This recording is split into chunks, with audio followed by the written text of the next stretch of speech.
Tito Boy, it's your turn. Paano nyo i-describe ang inyong pambato? World class. Tunay nga kayang world class itong susunod na sasabak sa battle stage. Kilalanin na natin ang pambato ni Tito Boy, the masked violinist. Ang nakaisip po ng maskara si Tito Boy po. At nagustuhan ko po siya.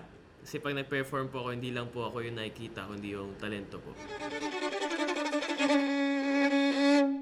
At ngayon, para sa inyo, ito ako, ito ang aking kwento.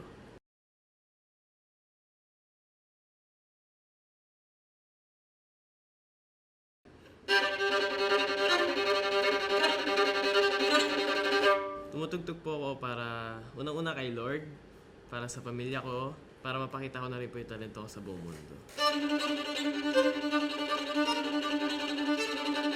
Nung ipinanganak siya, naging komplikado yun.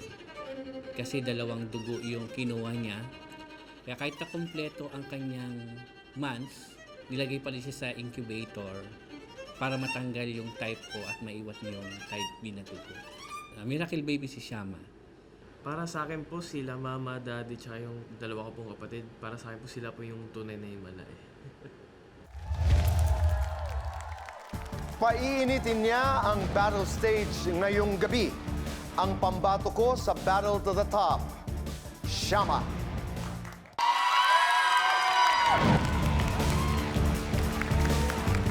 Alright, the masked violinist, Shama. Shama, napansin ko na mas tumaas pa yung self-confidence mo as a performer. Ano ba yung mga proseso mo with Tito Boy para ma-achieve yung ganitong klaseng performance? Lagi po sinasabi sa akin ni Tito Boy na mag-enjoy lang po bawal sa performance. Huwag mahihiya.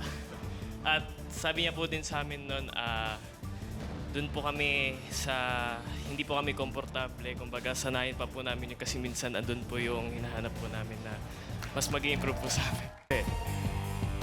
Diretsahan na to. B, may laban ba si Shama?